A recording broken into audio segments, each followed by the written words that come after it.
नमस्कार दोस्तों, decode exam में आप सभी का स्वागत है।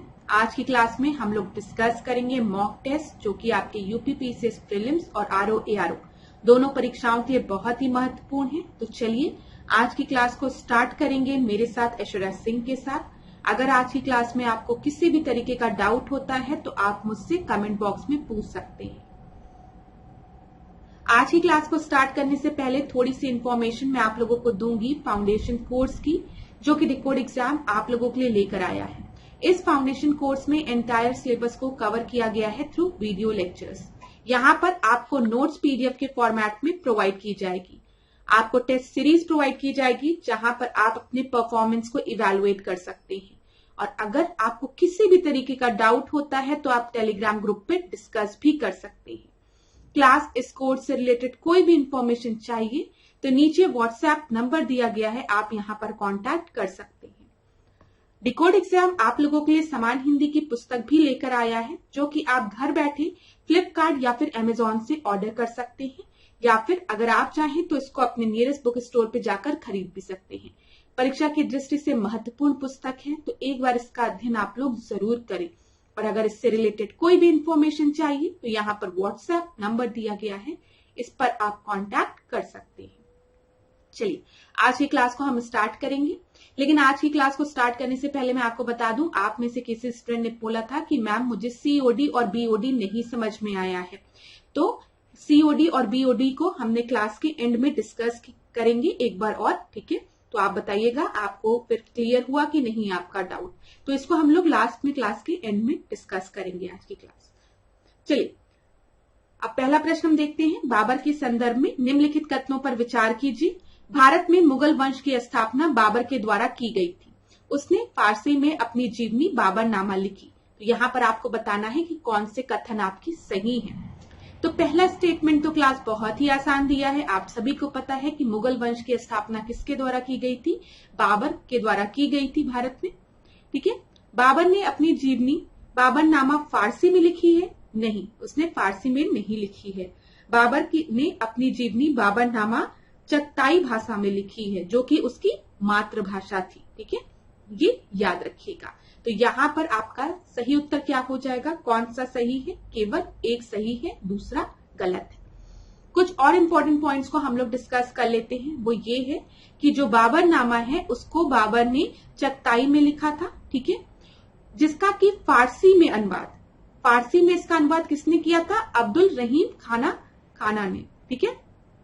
तो याद रखिएगा अब्दुल रहीम खाना ने किया था। फिर उसके बाद याद रखिएगा कि बाबरनामा का अंग्रेजी भाषा में किसने अनुवाद किया है? तो लिडेन एंड अर्स्किन ने, ठीक है। इनका भी नाम याद रखिएगा। तो यहाँ पर ये जो पॉइंट्स हैं इंपॉर्टेंट है आपके परीक्षा के लिए, तो याद रखिएगा क्लास। चलिए आगे बढ़ते हैं दूसरे प्रश्न पे। दूसरा प्रश्न जो है वो भी बाबर से रिलेटेड है और ये 24 अप्रैल 2022 में पूछा गया प्रश्न है। इसमें क्या पूछा गया है? अफगानिस्तान पर आधिपत्य के समय बाबर को किसने भारत पर आक्रमण करने के लिए निमंत्रण दिया था? तो बताइए किसने दिया था? उस्ताद अली ने, मुस्तफा ने, दौलत खान ने, या फिर हसन खान ने? तो यहाँ पर आपका सही आंसर क्या होगा एबीसीडी में से? तो यहाँ पर जो आपका सही उत्तर है वो है दौलत खान ने। सी आपका सही उत्तर है, ठीक है। अफगानिस्तान पर आधिपत्य के समय बाबर को पंजाब के सूबेदार दौलत खान लोदी ने भारत पर आक्रमण करने के लिए आमंत्रित किया था। और आपको पता है कि बाबर ने जो पहला पानीपत का युद्ध था वो किसके विरुद्ध लड़ा था? इब्राहिम लोदी के। अभी हम लोग से भी रिलेटेड प्रश्न को डिस्कस करते हैं, लेकिन ये याद रखिएगा कि बाबर को निमंत्रण किसने दिया था, किसने उसको आमंत्रित किया था? तो वो दौलत खान था।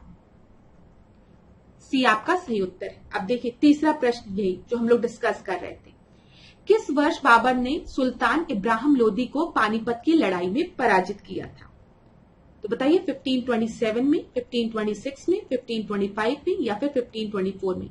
ये भी आपका पीवाईक्यू है, पास्ट ईयर का क्वेश्चन है। तो ये मत सोचिएगा इतना आसान प्रश्न आपके परीक्षा में नहीं पूछा जाता है, पूछ सकता है, ठीक है। तो यहाँ पर आपका सही उत्तर क्या है? 1526 से, याद रखिएगा। और आपको पता है बाबर ने इब्राहिम लोदी को पराजित कर दिया था। यहाँ पर कुछ इंपॉर्टेंट बैटल्स को हम लोग देख लेते हैं जो बाबर द्वारा लड़ी गई थी। जो पहला पानीपत का युद्ध था वो 1526 में हुआ था बाबर और इब्राहिम लोदी के बीच में। खानवा का युद्ध 1527 में हुआ था। चंदेरी का युद्ध 1528 में हुआ था और घाघरा का युद्ध आपका 1529 में हुआ था। यहाँ पर एक एक साल का ही अंतर है, याद रखिएगा क्लास। और सारे युद्धों में बाबर की विजय हुई थी, ये भी इंपॉर्टेंट है। किसके किसके मध्य हुआ था ये एक बार आप लोग जरूर देख लीजिएगा। अब यहाँ पर आप इसको याद कर सकते हैं, पानी खाना खाके, ठीक है, पानी खाना खाके चंदेरी का घाघरा पहना, ठीक है, ऐसे करके याद कर सकते हैं। पानी खाना खाने के बाद चंदेरी का घाघरा पहना। तो यहाँ पर आपका ये सारे बैटल जो है बाबर द्वारा लड़े गए हैं। अगला हम देखते हैं चौथा प्रश्न।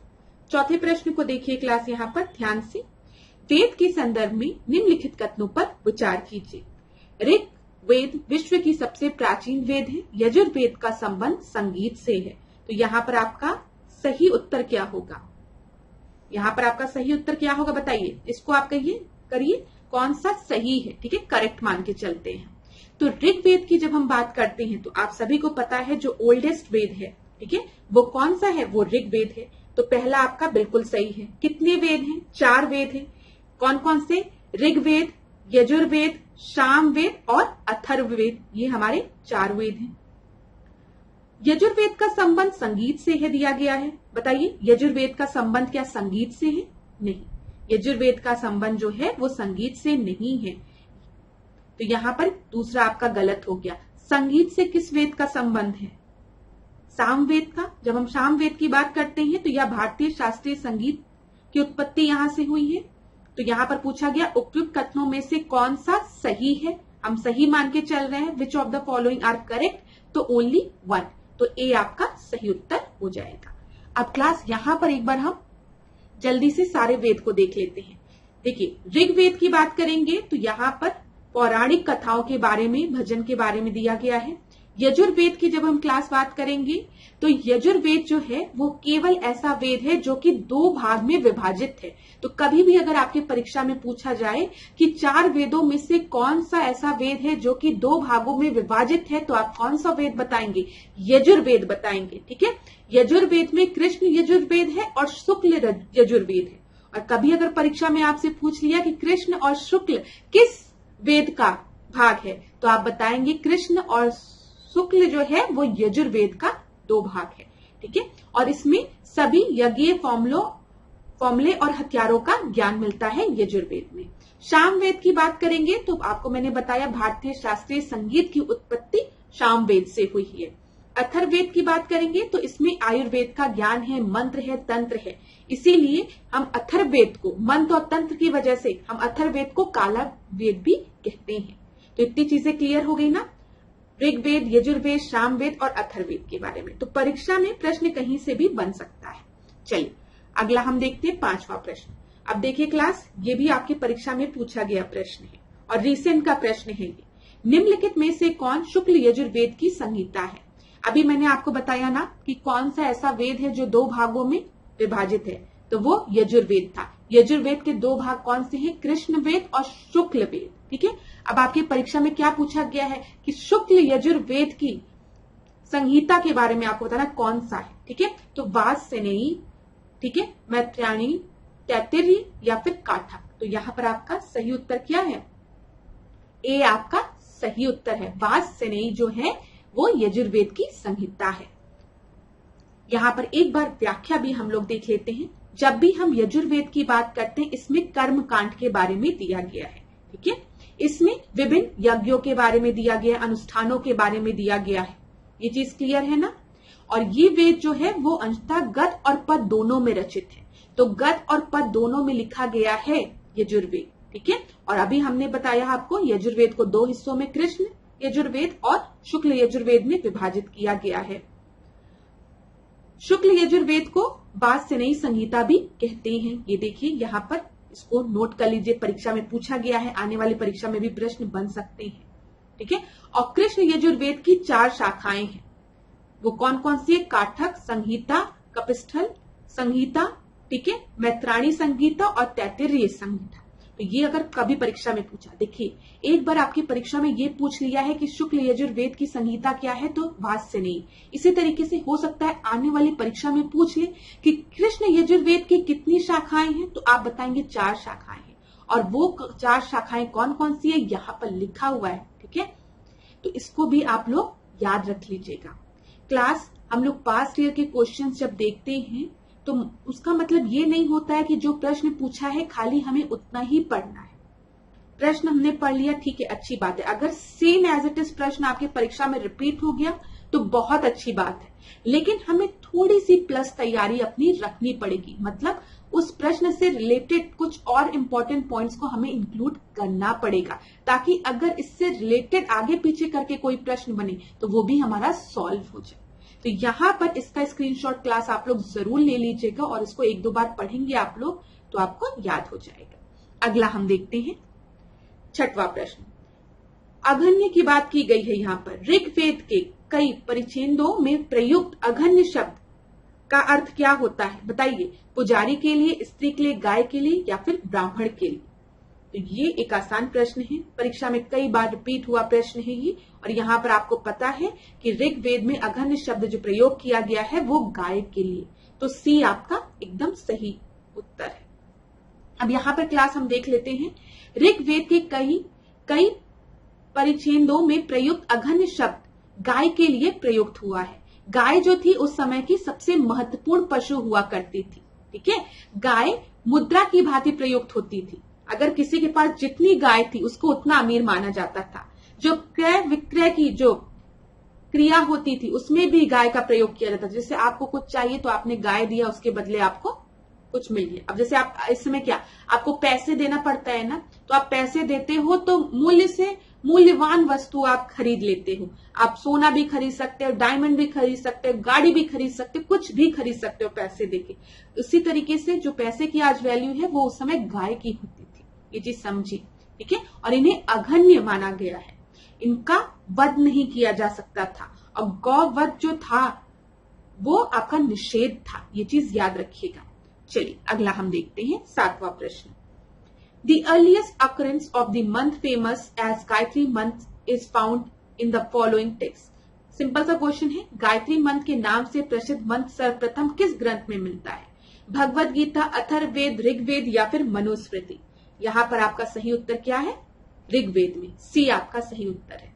तो देखिए क्लास, यहाँ पर ऋग्वेद से रिलेटेड जितने भी अभी रिसेंट में पूछे गए PYQ है, पास्ट ईयर का क्वेश्चन है, वो मैंने आपको बता दिया है। और जो इंपॉर्टेंट पॉइंट्स मैं आपको और बता सकती थी वो भी मैंने आपको बता दिया है। ठीक है, अच्छा, ये वाली जो क्लास थी पहले भी अपलोड हुई थी, लेकिन उसको थोड़ा सा मैंने हटवा दिया है। ये आपकी नई क्लास है। क्वेश्चन आपको सिमिलर लग रहे होंगे, लेकिन ये आपकी एकदम न्यू क्लास है, मैं बता दूं, क्योंकि वहां पे थोड़ा सा एरर था बीच में, तो उसको डिलीट करके ये एकदम न्यू क्लास अपलोड की गई है। तो इसको आप लोग जरूर देखिएगा एक बार। चलिए आगे हम लोग बढ़ते हैं। 7वां प्रश्न हो गया, ऋग्वेद से रिलेटेड इंपॉर्टेंट प्रश्नों को हमने देखा। अब दूसरा टॉपिक देखते हैं। सूची 1 को सूची 2 के साथ सुमेलित करना है। यहाँ पर आपका क्या है? ट्राइब्स है। मैंने आपको बोला है जब तक परीक्षा ना हो जाए ये जो ट्राइब्स वाला जो आपका चैप्टर है इसको बार बार रिवाइज करो। वर्ल्ड में जो ट्राइब्स हैं उनको भी आपको पढ़ना है, इंडिया के ट्राइब्स भी पढ़ने हैं, साथ ही साथ यूपी के ट्राइब्स भी पढ़ने हैं। ठीक है, क्योंकि अगर परीक्षा में यहां से प्रश्न बने तो आपकी बिल्कुल भी गलत ना हो। तो यहाँ पे अभी हम भारत में जो आपके जनजाति हैं उनके बारे में देखते हैं। यहाँ पे गद्दी दिया है, टोडा दिया है, खासी दिया है, नागा दिया है, तो आपको मैच करना है। गद्दी की बात हम करेंगे तो ये कहाँ पर मिलती है हमको, ये कहाँ पाए जाते हैं? हिमाचल प्रदेश में। तो ए का सेकंड यहाँ पर है। टोडा की बात करेंगे तो टी से टोडा, टी से तमिलनाडु। ठीक है, तो ये तमिलनाडु में है। बी का 4th हो गया। गारो, खासी, जयंतिया, ये जो रेंजेस हैं कहाँ पाए जाते हैं? आपकी मेघालय में। तो खासी ट्राइब्स कहाँ मिलती है हमें? मेघालय में मिलती है। और नागा की हम बात करेंगे तो नागा ट्राइब्स जो है वो नागालैंड में, मणिपुर में, इस रीजन में। तो यहाँ पर आपका सही उत्तर डी हो गया। ठीक है, अगला हम देखते हैं। यहाँ पर कुछ इंपॉर्टेंट ट्राइब्स देख लेते हैं, फिर से रिवाइज कर लीजिए। अरुणाचल प्रदेश की बात करेंगे क्लास, आपतानी, ये आपके परीक्षा में पूछा गया है, टिक लगाइए। मिसमी भी आपके परीक्षा में पूछा गया है, डफला भी पूछा गया है, मिरी भी पूछा गया है। ठीक है, खामती पूछा गया है। जहां पर मैंने टिक लगाया है ये सब आपकी जनजातियां आपके परीक्षा में पूछी जा चुकी है पास्ट ईयर में, हो सकता है फिर से रिपीट हो जाए। चकमा याद रखिएगा असम में, मिखिर कई बार पूछा गया है, बोरा भी कई बार पूछा गया है। गारो खासी जयंतिया तो जो रेंज है वो मेघालय में है ही है और ये जनजाति भी वहीं पर पाई जाती है। हमार याद रखिएगा ये कहां पर है, मेघालय में, ठीक है। अब यहां पर देखिए नागालैंड में जो इंपॉर्टेंट है अंगामी, आपके परीक्षा में कई बार पूछा गया है, ये पूछा गया है, ठीक है। फिर कोन्याक, कोन्याक भी पूछा गया है। लोथा, लोथा भी नहीं पूछा गया है लेकिन आप देख सकते हैं। क्लास जो भी मैं बता रही हूं इंपॉर्टेंट है, परीक्षा में पूछे गए हैं, उनको तो आपको याद रखना ही पड़ेगा, ताकि अगर सुमेलित करने को दे तो अगर आपको एक दो ऑप्शन भी आता हो तो आप करेक्ट आंसर पे पहुंच सके। ऐसा होता है ना कि जब मैच करने के लिए पूछा जाता है सुमेलित करने के लिए, तो 1 2 3 4 में से अगर एक भी आता हो तो कभी कभी एक आता है उसी से आंसर निकल आता है, या 2 आता है तो उसी से आंसर निकल जाता है। तो इसी वजह से अगर कुछ जनजातियां भी आपको याद हो गई तो फिर आप वहां पर सुमेलित कर लेंगे आसानी से, अगर सुमेलित वाला प्रश्न पूछा गया तो। मणिपुर की बात करेंगे तो कुकी, लेप्चा, ये परीक्षा में पूछा जा चुका है, कुकी और लेप्चा। त्रिपुरा की बात करेंगे तो यहाँ पे त्रिपुरा की तो याद रखिएगा भूटिया, आपके परीक्षा में पूछा गया। चकमा भी आपके परीक्षा में पूछा गया है, ठीक है। और यहाँ पर गारो, कुकी, ठीक है, कुकी, ये याद रखिएगा क्लास। जब हम कुकी की बात कर रहे हैं तो ये मणिपुर त्रिपुरा वाला रीजन हो गया, और कुका की बात करेंगे तो वो पंजाब वाला रीजन हो जाएगा। आगे देखते हैं, केरल देख लीजिए। केरल में आपका पुलियान याद रखिएगा, इरुला याद रखिएगा। तमिलनाडु टोडा तो इतनी बार रिपीट हुआ है आपकी परीक्षा में, बहुत बार रिपीट हुआ है, ठीक है, तो टोडा याद रखिएगा। अंडमान निकोबार मोस्ट इंपॉर्टेंट, बहुत बार यहां से भी प्रश्न बना है, इसकी तो सारे ट्राइब्स आप याद कर लीजिए। ग्रेट अंडमानी तो याद ही रहेगा, निकोबारी भी याद रहेगा, ओंगे याद रखिएगा, ठीक है। जारवा भी पूछा गया, ओंगे भी पूछा गया, सोमपेन भी पूछा गया और सेंटिनलीज भी पूछा गया। तो वेरी इंपॉर्टेंट क्लास, इसको भी नोट डाउन कर लीजिए, और अब तो आप लोगों को याद भी हो गया होगा। चलिए 9वां प्रश्न हम देखते हैं, निम्नलिखित में से कौन सही सुमेलित नहीं है बोला गया है। तो चलिए बताइए कौन सा सही सुमेलित नहीं है। कुमारगुप्त प्रथम प्रतीक दिया गया है, पथिक दिया गया है, फिर प्रभावती गुप्ता दिया गया है और समुद्र गुप्त दिया गया है। तो बताइए कौन सा आपका सही सुमेलित नहीं है। तो जब हम कुमारगुप्त की बात करते हैं तो मंदसौर अभिलेख जो है वो कुमारगुप्त से रिलेटेड है, एकदम सही है, ठीक है। तक्षशिला अभिलेख जो है वो पथिक से रिलेटेड है, एकदम सही है। एरन अभिलेख में हम समुद्रगुप्त से रिलेटेड है, एकदम सही है। उदयगिरी गुफा दिया गया है, उदयगिरी गुफा जो है वो प्रभावती गुप्ता से रिलेटेड नहीं है, उदयगिरी गुफा जो है वो चंद्रगुप्त द्वितीय से रिलेटेड है, ठीक है, याद रखिएगा। तो यहाँ पर कौन सा आपका सही सुमेलित नहीं है, सी आपका सही सुमेलित नहीं है। अब आगे बढ़ते हैं, यहाँ पर हम लोग क्लास, यहाँ पर देख लीजिए, प्रभावती गुप्ता का उदयगिरी से कोई भी संबंध नहीं था, से कोई भी अभिलेख प्राप्त नहीं हुआ है। चलिए 10वां प्रश्न अब हम देखते हैं। 10वें प्रश्न में क्या दिया गया है, अंतर्राष्ट्रीय मुद्रा कोष के संबंध में निम्नलिखित में से कौन सा कथन आपका सही है पूछा गया है। तो बताइए, या किसी भी देश को ऋण प्रदान कर सकता है, IMF की बात की गई है, इंटरनेशनल मॉनेटरी फंड की, या केवल विकसित देशों को ही ऋण प्रदान कर सकता है, या केवल सदस्य देशों को ही ऋण प्रदान करता है, और आखिरी दिया गया या किसी देश के केंद्रीय बैंक को ऋण प्रदान करता है। यहाँ पर आपका सही क्या होगा, बताइए कौन सा सही होगा आपका। तो IMF जो है इंटरनेशनल मॉनेटरी फंड या केवल सदस्य देशों को ही ऋण प्रदान करता है, it provide loans only to the member countries, C आपका बिल्कुल सही है। आगे बढ़ेंगे हम लोग 11वें प्रश्न। 11वां प्रश्न देखिए क्लास, निम्नलिखित समाचार पत्रों को उनके संपादकों के साथ मिलान करना है। तो चलिए मिलान करिए। वंदे भारत की बात करेंगे तो वंदे भारत किसके द्वारा लिखा गया है, या कौन इसके संपादक है, तो बताइए मैडम कामा, लाला हरदयाल या फिर बरिंद्रनाथ चट्टोपाध्याय। तो यहाँ पर आपका सही उत्तर क्या है, वंदे मातरम की बात हो रही है, वो दिमाग में ट्रेन आ गया वंदे भारत, ठीक है। वंदे मातरम के संपादक जो हैं वो आपके हैं बरिंद्रनाथ चट्टोपाध्याय। तो फर्स्ट का सी आपका सही है, 2 जगह दिया गया है। तलवार की बात करेंगे तो मैडम कामा, तो सेकेंड का ए हो गया, ठीक है। और गदर की बात करेंगे तो लाला हरदयाल, तो यहाँ पर आपका सही उत्तर क्या हो गया? डी आपका एकदम सही उत्तर हो गया। आगे बढ़ते हैं क्लास। यहाँ पर कुछ समाचार पत्र देखते हैं और इसके संपादक देखते हैं। अमृत बाजार पत्रिका दी गई है। अमृत बाजार पत्रिका के संपादक कौन है? मोतीलाल घोष है। और भाषा कौन सी है? बंगाल है। प्रकाशन स्थान कौन सा है? कलकत्ता है। और वर्ष 1868 है। अब देखिए यहीं पर आपका दूसरी बार भी अमृत बाजार पत्रिका दिया गया है। मोतीलाल घोष अभी भी संपादक दिए गए हैं, लेकिन भाषा आपकी कौन सी हो गई है? अंग्रेजी हो गई है। तो इसके पीछे एक कहानी है। 10 साल बाद ऐसा क्या हुआ कि अमृत बाजार पत्रिका को अपनी जो भाषा थी वो बंगाली से अंग्रेजी में कन्वर्ट करना पड़ा। क्यों किया? तो यहाँ पर 1878 में एक एक्ट आया था जिसको कि हम कहते हैं वेनाकुलर प्रेस एक्ट। वेनाकुलर प्रेस एक्ट किसके द्वारा लाया गया था?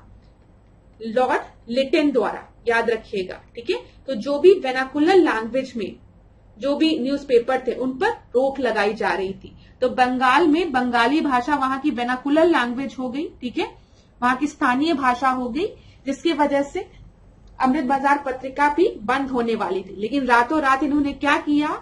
अमृत बाजार पत्रिका की भाषा ही बदल दी और इसको अंग्रेजी में कन्वर्ट कर दिया। यही कहानी थी। ठीक है, ये याद रखिएगा कि वेनाकुलर प्रेस एक्ट किसके द्वारा लाया गया था? लिटन द्वारा लाया गया था। और वेनाकुलर प्रेस एक्ट किसके द्वारा रिमूव किया गया था? वो थे आपके रिपन। ये भी आपकी परीक्षा में पूछा जाता प्रश्न है, इसलिए मैंने बता दिया। अब यहाँ पर सोम प्रकाश की बात करेंगे। परीक्षा में कई बार पूछा गया। ईश्वरचंद्र विद्यासागर, कोलकाता से प्रकाशन हुआ था इसका और बंगाली भाषा में। बंगवासी की बात करेंगे तो जोगिंदर नाथ बोस। ठीक है, संजीवनी के मित्र। फिर हिंदू की बात करेंगे, वीर राघवचारी। केसरी आपकी परीक्षा में कई बार पूछा गया है, तो वो बाल गंगाधर तिलक। मराठा अंग्रेजी में बाल गंगाधर तिलक। अब परीक्षा में आपको कंफ्यूज करने के लिए क्या दे देगा कि केसरी की जो संस्थापक थे वो आपके बाल गंगाधर तिलक थे, और केसरी की जो लैंग्वेज थी, भाषा थी, वो कौन सी थी? वो अंग्रेजी थी। और मराठा की भाषा जो थी वो मराठी थी। तो याद रखिएगा एकदम गलत है। केसरी और मराठा के आपके संपादक बाल गंगाधर तिलक हैं, लेकिन जो केसरी थी वो मराठी में लिखी थी और जो मराठा थी वो अंग्रेजी में इसका प्रकाशन होता था। ठीक है, मराठा और मराठी में कंफ्यूज मत होइएगा। मराठा का जो प्रकाशन था वो अंग्रेजी में होता था और केसरी का प्रकाशन मराठी में होता था। क्लियर हो गया ना क्लास? ठीक है। हिंदू की बात करेंगे तो यहाँ पर आपका MG रामाणे हो गया। ठीक है, native opinion PN Mandlik, Bengali Surendra Nath Banerjee. ठीक है, और फिर भारत मित्र बाल मुकुंद गुप्त, हिंदुस्तान मदन मोहन मालवीय। याद रखिएगा। और यहाँ पर तो हमने कुछ डिस्कस कर ही लिया है। गदर की बात करेंगे तो लाला हरदयाल, तलवार, मैडम कामा। चलिए आगे बढ़ते हैं 12वें प्रश्न पे। 12वें प्रश्न में क्या दिया गया है? युद्धों को आपको सुमेलित करना है। फर्स्ट एंग्लो वॉर दी गई है, सेकेंड एंग्लो वॉर दी गई है, थर्ड एंग्लो वॉर दी गई है, और इसमें कौन कौन सी संधि हुई है ये आपको बताना है। तो फर्स्ट एंग्लो मैसूर वॉर की जब हम बात करेंगे, एंग्लो मैसूर वॉर की बात हो रही है यहाँ पर, तो फर्स्ट एंग्लो मैसूर वॉर में कौन सी संधि हुई है? याद रखिएगा मद्रास की। तो फर्स्ट का बी एक ही जगह दिया गया है, बी आपका सही उत्तर होगा। सेकेंड एंग्लो मैसूर युद्ध की बात जब हम करेंगे तो यहाँ पर मंगलौर की संधि हुई है, थर्ड में श्रीरंगपट्टनम की। ठीक है, तो यहाँ पर कौन सा सही उत्तर हो गया? बी आपका सही उत्तर हो गया। यहाँ पर अगर आप देखना चाहें तो व्याख्या में देख भी सकते हैं। प्रथम युद्ध जो है उसमें मद्रास की संधि हुई, द्वितीय में मंगलौर की, फिर तृतीय में श्रीरंगपट्टनम में की, और चतुर्थ युद्ध में आपको पता है यहाँ पर आके टीपू सुल्तान की मृत्यु हो जाती है और जो मैसूर राज्य था वो अंग्रेजी साम्राज्य में उसका विलय हो जाता है। अगला देखते हैं 13 प्रश्न। 13 प्रश्न देखिए। लाला हरदयाल ने 1905 में लंदन में इंडियन हाउस की स्थापना की थी। दूसरा दिया गया है 1913 में जर्मनी के स्टुटगार्ट में मैडम कामा ने भारत की स्वतंत्रता की कल्पना के साथ भारतीय राष्ट्रीय ध्वज फहराया था। यहाँ पर आपका कौन सा सही है बोला गया है। तो अभी हमने लाला हरदयाल से रिलेटेड देखा ना, लाला हरदयाल ने गदर लिखी थी। ठीक है, यहाँ पर इंडियन हाउस की बात हो रही है। इंडियन हाउस की बात क्लास याद रखिएगा, लाला हरदयाल ने इसकी स्थापना नहीं की थी। ठीक है, जब इंडियन हाउस की बात होती है तो यहाँ पर श्यामजी कृष्ण वर्मा का नाम आपको याद रखना है। श्यामजी कृष्ण वर्मा, ठीक है, याद रखिएगा, श्याम जी वर्मा या फिर श्याम जी कृष्ण वर्मा। श्याम जी कृष्ण वर्मा ने 1905 में लंदन में इंडियन हाउस की स्थापना की थी और जो सोशलिस्ट नामक एक पत्रिका थी उसका पब्लिकेशन, उसको पब्लिश कौन कराता था, वो भी श्याम जी कृष्ण वर्मा, ठीक है, याद रखिएगा। श्याम जी वर्मा द्वारा सोशलिस्ट नामक एक पत्रिका एवं छात्रवृत्ति योजना आरंभ की गई थी। तो यहाँ पर आपका पहला गलत हो गया, क्लियर हो गया होगा।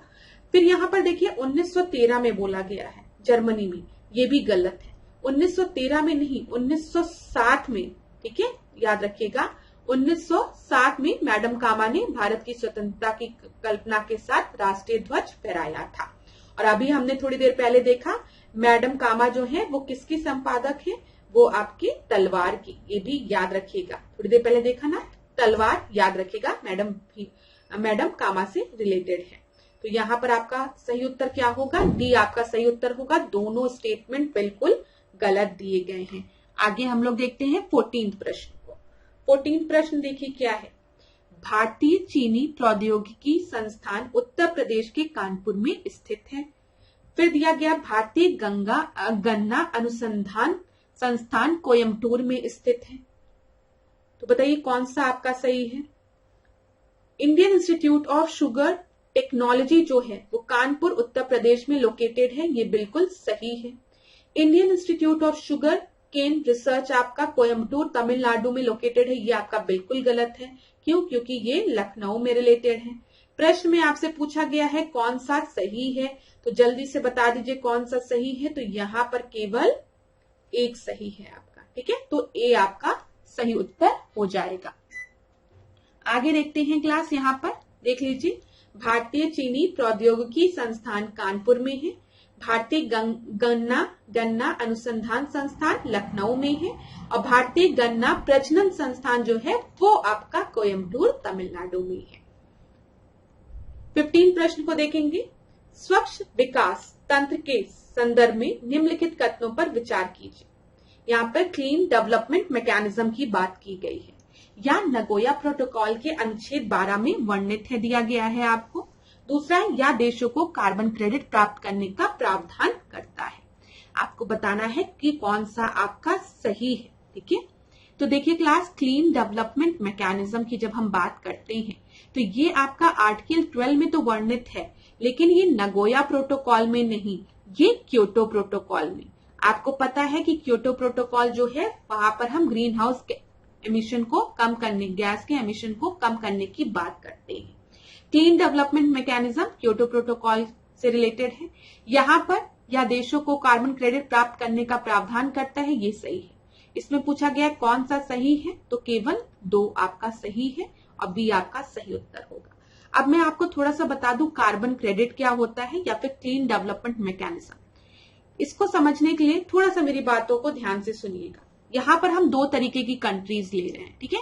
एक कंट्री आपकी फर्स्ट है और दूसरी कंट्री जो छोटी सी है वो कंट्री सेकंड है। जो कंट्री फर्स्ट है ना क्लास, ये डेवलप्ड कंट्री है, मतलब यहाँ पर पूरी तरीके से इकोनॉमी आपकी एकदम अच्छी खासी चल रही है, इंडस्ट्रियलाइजेशन है, बड़ी बड़ी इंडस्ट्रीज है, इंफ्रास्ट्रक्चर बहुत ही ज्यादा अच्छे है, ठीक है। तो पूरी तरीके से डेवलप्ड कंट्री है। अब जब यहाँ पे इंडस्ट्रियलाइजेशन ज्यादा है, इंफ्रास्ट्रक्चर बड़े हैं, व्हीकल्स ज्यादा होंगी, गाड़ियां लोगों के पास ज्यादा होगी, तो हम कह सकते हैं यहाँ पर कार्बन एमिशन भी ज्यादा होगा ना, कार्बन एमिशन। इंडस्ट्रीज ज्यादा हैं, गाड़ियां ज्यादा हैं, तो कार्बन एमिशन भी ज्यादा है, ठीक है। अब जो कंट्री 2 है ये एक छोटी सी कंट्री है, ठीक है, डेवलपिंग कंट्री है। यहाँ पर आपके कम इंडस्ट्रीज हैं, कम लोग हैं, कम व्हीकल्स है, तो यहाँ पर जो कार्बन का एमिशन है वो कम होगा। ये चीज समझ में आया, सिंपल सा कॉन्सेप्ट है। अब देखो, जब क्योटो प्रोटोकॉल आया तो यहाँ पर कार्बन क्रेडिट दिया गया कंट्रीज को। जैसे आपके क्रेडिट में पैसे रहते हैं ना, लोग कहते हैं लो तुम्हारी क्रेडिट की रेंज कितनी है, तो इंसान बोलता है इतनी है, तो जितना पैसा खर्च करना है करो, ठीक है, करो, ये चीज है। तो इसी तरीके से समझो क्योटो प्रोटोकॉल ने कुछ क्रेडिट दिया कंट्रीज को।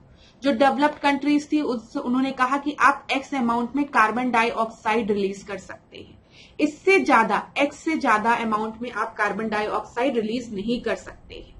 डेवलप्ड कंट्री जो थी उसको पता था कि भाई मैं हर साल इससे कई ज्यादा कार्बन डाइऑक्साइड रिलीज करता हूं, लेकिन मैंने तो क्योटो प्रोटोकॉल में सिग्नेचर कर दिया है, अब मैं क्या करूं?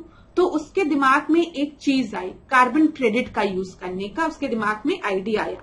कार्बन क्रेडिट क्या था? वो गई डेवलपिंग कंट्री के पास, जो छोटी कंट्री थी, उससे कहा कि भाई साहब आप मेरी मदद करिए, आप मुझे अपना क्रेडिट दे दीजिए, क्योंकि आप तो एक्स अमाउंट से बहुत ही कम कार्बन डाइऑक्साइड रिलीज करते हो, तो आप क्या करो, ये जो एक्स अमाउंट आपको रेंज दी गई है वो आप मुझे बेच दो, और मैं इसके बदले आपकी कंट्री में बड़े बड़े प्रोजेक्ट लेके आऊंगा। लेकिन ये जो प्रोजेक्ट होंगे ना क्लास, वो आपके रिन्यूएबल प्रोजेक्ट होंगे, मतलब जैसे सोलर पैनल्स लगा दिया, ठीक है, इको फ्रेंडली प्रोजेक्ट होंगे, इंफ्रास्ट्रक्चर। ये नहीं कि वहां पे भी जाकर इंडस्ट्री लगा दी और कार्बन डाइऑक्साइड एमिशन बढ़ा दिया, ऐसा नहीं करेगा डेवलप्ड कंट्री। डेवलप्ड कंट्री जो है, बड़ी कंट्री, वो छोटी कंट्री के पास जाएगी, उससे कहेगी कि आप मुझे कार्बन क्रेडिट थोड़ा अपने बेच दो और उसके बदले मैं आपके यहाँ इको फ्रेंडली प्रोजेक्ट या इंफ्रास्ट्रक्चर स्टैब्लिश करूंगा।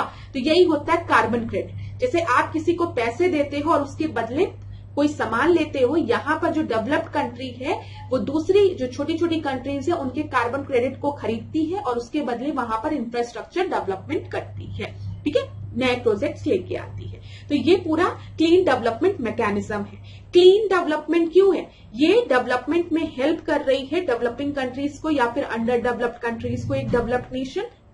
और ये जो डेवलपमेंट है वो क्लीन है, स्वच्छ है, यहाँ पर हम एमिशन नहीं करेंगे, इको फ्रेंडली प्रोजेक्ट स्टैब्लिश करेंगे, इसीलिए क्लीन डेवलपमेंट मैकेनिज्म इसको बोला जाता है।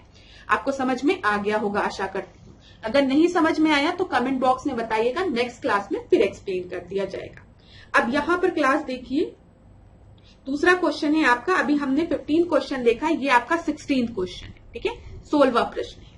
नीचे आपको 2 कथन दिए गए हैं, कथन 1 और कथन 2। कथन 1 में क्या बोला गया? क्योटो प्रोटोकॉल में केवल विकसित देश सम्मिलित हैं और ये उन पर अधिक बोझ डालता है। दूसरा आपको दिया गया है, क्योटो प्रोटोकॉल का United nation framework convention on climate change से कोई संबंध नहीं है। तो बताइए, यहां पर जो पहला स्टेटमेंट क्लास आपको दिया गया, क्योटो प्रोटोकॉल केवल विकसित देश सम्मिलित है और ये उन पर अधिक बोझ डालता है। यहां पर याद रखिएगा कि इसमें ना क्योटो प्रोटोकॉल में आपके विकसित और दोनों डेवलप्ड और डेवलपिंग कंट्रीज दोनों सम्मिलित है, ऐसा नहीं है। लेकिन यहां पर ये आपका बिल्कुल सही है कि ये उन पर ज्यादा बोझ डालता है, ये आपका बिल्कुल सही है, ठीक है, याद रखिएगा। तो हम इस स्टेटमेंट को थोड़ा सही भी मान सकते हैं, क्योंकि जो डेवलप्ड कंट्रीज हैं उन पे ज्यादा बोझ है। क्यों ज्यादा बोझ है? अब आप सोचो, जो डेवलप्ड कंट्रीज है वहां पे इंडस्ट्रियलाइजेशन कितने पहले आ गया, तो इसका मतलब उन्होंने ज्यादा कार्बन डाइऑक्साइड का एमिशन किया डेवलपिंग कंट्रीज के कंपैरिजन में, जो अभी ग्रो कर रही हैं, ठीक है। तो जब आपने ज्यादा एमिशन किया है तो भाई आपके कंधे पर बोझ भी तो ज्यादा पड़ना चाहिए। तो इसीलिए जो डेवलप्ड कंट्रीज हैं, जो आपकी जो बड़ी कंट्रीज हैं, विकसित देश है, उन पर ज्यादा बोझ डाला गया है। क्योटो प्रोटोकॉल का अगर आप वो देखेंगे स्लोगन, तो ये यही है कि जो ज्यादा डेवलप्ड है उन पे ज्यादा बोझ पड़ेगा, ठीक है, ये चीज याद रखिएगा। दूसरा दिया गया है, क्योटो प्रोटोकॉल का यूनाइटेड नेशन फ्रेमवर्क से कोई भी संबंध नहीं, ये बिल्कुल गलत है। तो यहां पर अगर हम देख के चलें तो पहला आपका हम सत्य मानेंगे, दूसरा असत्य मानेंगे। तो आपका सही उत्तर क्या हो जाएगा? यहां पर आपका जो सही उत्तर है वो आपका हो जाएगा के थर्ड, ठीक है। कथन 1 सत्य है, लेकिन कथन 2 जो है वह असत्य है।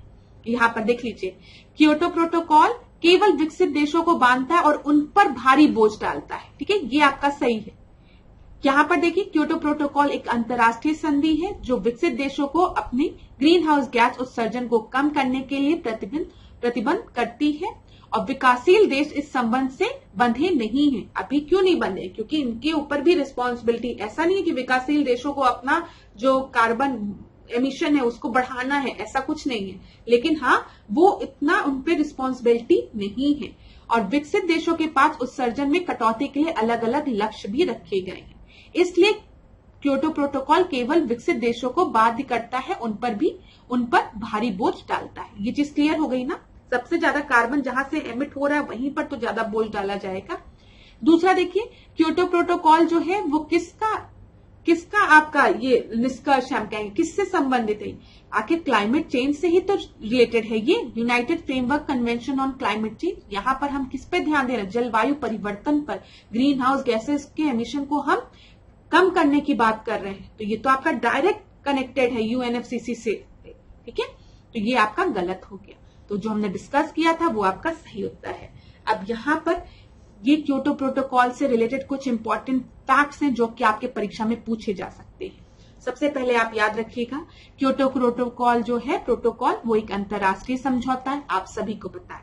इसका उद्देश्य कार्बन डाइऑक्साइड गैस और जो ग्रीन हाउस गैसेज हैं उनको कम करना है, उनका उत्सर्जन, आप सभी को पता है, ठीक है। क्योटो प्रोटोकॉल यूएनएफसीसीसी के तहत एक समझौता है जिसे कब अपनाया गया? प्लीज क्लास लर्न इट, 1997 में इसको अपनाया गया है, ठीक है। और कहां पर? जापान में, जापान के क्योटो पे, और यही क्योटो की वजह से इसको हम क्योटो प्रोटोकॉल कहते हैं। 1997 में इसे अपनाया गया है और 2005 में इसे लागू किया गया है। याद रखिएगा, परीक्षा में कंफ्यूज किया जा सकता है, तो क्या बोलेंगे? क्योटो प्रोटोकॉल 1997 में इसे लाया गया है और 2005 में इसे लागू किया गया है। और भारत ने क्योटो प्रोटोकॉल पर कब हस्ताक्षर किया है? तो वो 2002 में, ठीक है। इतनी चीज क्लियर हो गई। तो ये 3 साल जो है 1997, 2002 और 2005 ये क्योटो प्रोटोकॉल के लिए बहुत ही इंपॉर्टेंट है और आपको पता भी होना चाहिए अपनी परीक्षा के लिए, परीक्षा दृष्टि से भी महत्वपूर्ण है, ठीक है। क्लास आगे बढ़ते हैं। 17 प्रश्न देखते हैं इको मार्क से रिलेटेड। इको मार्क योजना पर्यावरण और वन मंत्रालय की पहल है। इसे 1991 में प्रारंभ किया गया था। तो बताइए कौन सा आपका सही है? तो यहाँ पर याद रखिएगा, यहाँ पर जो इम्प्लीमेंटिंग आपकी जो मंत्रालय है, कौन इसको इम्प्लीमेंट कर रहा है? Ministry of environment, forest and climate change, ठीक है। ये आपका बिल्कुल सही है। The eco mark is an initiative of ministry of environment, forest and इसको क्लाइमेट चेंज। अब आपको पता है इसका पूरा नाम क्या हो गया है? Climate change. ये एकदम सही है। और इट वॉज स्टार्टेड इन 1991, ये भी सही है। तो यहाँ पर आपका सही उत्तर क्या हो जाएगा? दोनों बिल्कुल सही है। सी आपका सही उत्तर है। यहाँ पे देख लीजिए, इको मार्क में इस तरीके से घड़ा बना रहता है, ठीक है। इसको किस मंत्रालय द्वारा आपका इंप्लीमेंट किया जाता है? इको लेबलिंग को ministry of environment, forest and climate change. और सर्टिफाइंग एजेंसी कौन है? तो BIS से, याद रखिएगा, ब्यूरो ऑफ इंडियन स्टैंडर्ड की सर्टिफाइंग एजेंसी है। अगर एजेंसी का नाम पूछा तो आप BIS बताएंगे, अगर मंत्रालय के नाम पूछा तो आप environment and forest and climate change मंत्रालय की बात करेंगे। कहाँ कहाँ इफेक्टिव है? भारत में इफेक्टिव है, इंडिया में। कब से इफेक्टिव है? 1991 से। इसमें कितने प्रोडक्ट की कैटेगरीज है? 17 प्रोडक्ट की, ठीक है। इसका लीगल स्टेटस क्या है? एडवाइजरी है, ये याद रखिएगा। यहाँ पर जो भी आपके इको फ्रेंडली प्रोडक्ट्स हैं उसमें ये इको मार्क आपका बना रहता है, ठीक है क्लास। इतने ही क्वेश्चन आपके परीक्षा में यहां से बन सकते हैं। आगे हम देखते हैं 18 प्रश्न। सामुदायिक अंतःक्रिया के संदर्भ में निम्नलिखित कथनों पर विचार कीजिए, ठीक है। कम्युनिटी इंटरेक्शन की बात की गई है। मैंने पहले भी इससे रिलेटेड प्रश्न आपसे डिस्कस किया है, जिसमें हमने सिम्बायोटिक रिलेशनशिप की बात किया है, कम्युनलिज्म की बात किया है ना, ठीक है। तो वही चीज है। अब यहाँ पर देखिए, जैविक समुदाय में पौधे, जंतुओं और सूक्ष्म जीवों के समुदाय ऊर्जा, संसाधन और स्थान के लिए एक दूसरे से अंतःक्रिया करते रहते हैं। In a biological community, communities of plant, animal and micro organism interact with each other for energy, resources and space. ये आपका कम्युनिटी इंटरेक्शन से रिलेटेड स्टेटमेंट बिल्कुल सही है। यहाँ पर आपके छोटे छोटे एनिमल्स, प्लांट्स, माइक्रो ऑर्गेनिज्म, ठीक है, कम्युनिटी सब एक दूसरे से इंटरैक्ट करते हैं पर्यावरण में, आपको पता है। और ये कम्युनिटी इंटरेक्शन में भी आपको पता है, कम्युनिटी एक दूसरे से इंटरैक्ट कर रही है। सभी जीव पारिस्थितिक तंत्र के सकल संचालन में तथा ऊर्जा के प्रभाव और पोषक तत्वों के चक्रण में मुख्य भूमिका निभाते हैं। ये भी एकदम सही है। जितने भी लिविंग ऑर्गेनिज्म हैं वो बहुत ही की रोल प्ले करते हैं इकोसिस्टम में, ठीक है, चाहे फ्लो ऑफ एनर्जी हो या है साइक्लिंग ऑफ न्यूट्रिएंट हो। तो दोनों ही बहुत जनरल स्टेटमेंट है और बिल्कुल सही है। भले ही प्रश्न बड़ा था लेकिन आसान था। यहाँ पर बस एक अंडरस्टैंडिंग होनी चाहिए, ऐसे प्रश्न आप आराम से कर सकते हैं। तो 18 का सी आपका बिल्कुल सही उत्तर है। अगला देखते हैं 19। पारिस्थितिक तंत्र के संदर्भ में निम्नलिखित कथनों पर विचार कीजिए। तो क्लास चलिए विचार कीजिए, हम इकोसिस्टम की बात कर रहे हैं। या किसी स्थान पर पाए जाने वाले केवल जीवों के मध्य परस्पर संबंध है। It is a mutual relationship only among the organism found in a place. अब मैं तो आप लोग को बताते बताते थक गई हूं कि जब भी हम पारिस्थितिक तंत्र की बात करेंगे, हम इकोसिस्टम की बात करेंगे, तो यहाँ पर हम जैविक और अजैविक घटक दोनों की बात करेंगे और जैविक और अजैविक घटक के बीच में हम इंटरेक्शन की बात करेंगे। ठीक है, एक रिलेशनशिप की बात करेंगे। तो यहाँ पर खाली लिखा है कि यहाँ पर इकोसिस्टम में mutual relationship among the organism found in a place, खाली लिविंग ऑर्गेनिज्म में, खाली बायोटिक ऑर्गेनिज्म में इंटरेक्शन होता है, रिलेशनशिप होता है? नहीं, इकोसिस्टम में आपके जैविक अजैविक घटक दोनों होते हैं, बायोटिक अबायोटिक दोनों होते हैं और दोनों के बीच में एक इंटरेक्शन भी होता है। तो ये तो आपका गलत हो गया। जैसे एग्जाम्पल के लिए क्लास अगर आप सोचिए ना, तो इकोसिस्टम छोटे से छोटा भी हो सकता है, बड़े से बड़ा भी हो सकता है। अगर आप हाथ में एक मुट्ठी चीनी ले लीजिए, ठीक है, और उस चीनी को खाने के लिए कई चींटियां आपकी मुट्ठी में आ जाए, तो आप कहेंगे यहां पर भी एक इकोसिस्टम फॉर्म हो गया। आप पूछो कैसे फॉर्म हो गया? आपने जब एक मुट्ठी चीनी को लिया तो यहाँ पर जो चीनी थी वो आपकी अजैविक घटक थी, अबायोटिक कंपोनेंट था, और जो चींटियां थी वो आपकी बायोटिक कंपोनेंट हो गई। ठीक है, जैविक घटक हो गए, दोनों में इंटरेक्शन हुआ, इकोसिस्टम फॉर्म हो गया। इसी तरीके से हम अगर पूरी पृथ्वी को एज एन इकोसिस्टम देखें, ठीक है, पारिस्थितिक तंत्र देखें, तो पूरी पृथ्वी आपकी एक पारिस्थितिक तंत्र है। आप जलीय पारिस्थितिक तंत्र देखते हैं, एक्वेटिक इकोसिस्टम, टेरेस्ट्रियल इकोसिस्टम ना, तो हर जगह एक छोटा से छोटा इकोसिस्टम हो सकता है, बड़ा से बड़ा इकोसिस्टम हो सकता है। पारिस्थितिक तंत्र शब्द का प्रयोग जो सर्वप्रथम ट्रांसले द्वारा 1935 में किया गया, ये आपका बिल्कुल सही है। ठीक है, एकदम सही है। और यहाँ पर आपका सही उत्तर क्या हो जाएगा बताइए? यहाँ पर आपका सही जो है वो आपका केवल 2 है। क्यों? क्योंकि पहले वाले में खाली जैविक घटक की बात की गई थी, अजैविक की बात नहीं की गई थी, इसलिए वो गलत हो गया। इसमें प्रश्न को हम देखते हैं। संख्या पिरामिड के संदर्भ में निम्नलिखित कथनों पर विचार कीजिए।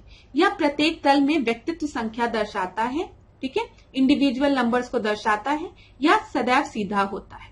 यहाँ पर आपका कौन सा सही होगा, कौन सा गलत होगा बताना है। तो पहला तो बिल्कुल सही है, पिरामिड ऑफ नंबर। यहाँ पे नंबर क्या है कि एक लेवल में हम ईच लेवल में कितने संख्या है इंडिविजुअल्स की, उसको, जैसे अगर हम माने क्लास की एक टेरेस्ट्रियल इकोसिस्टम को हम ले रहे हैं, यहाँ पर बहुत ढेर सारे प्लांट्स हैं, पेड़ हैं, ग्रासेस हैं, ठीक है, जो कि प्रकाश संश्लेषण के माध्यम से अपना भोजन बना रहे हैं। ये आपके प्रोड्यूसर्स हो गए, ठीक है, जो अपना भोजन खुद बना रहे हैं।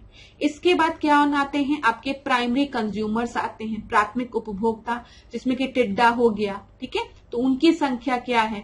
फिर इन टिड्डों को खाने वाले सांप की संख्या क्या है? तो ठीक है, यहाँ पर हम क्या देख रहे हैं? हर ट्रॉपिक लेवल में क्या संख्या है इंडिविजुअल्स की, और इसी को हम ड्रॉ कर रहे हैं। यहाँ पर हमको पिरामिड सीधा मिल रहा है, लेकिन कभी कभी ये पिरामिड आपका उल्टा भी होता है। कब ये पिरामिड उल्टा होगा उसको देखो।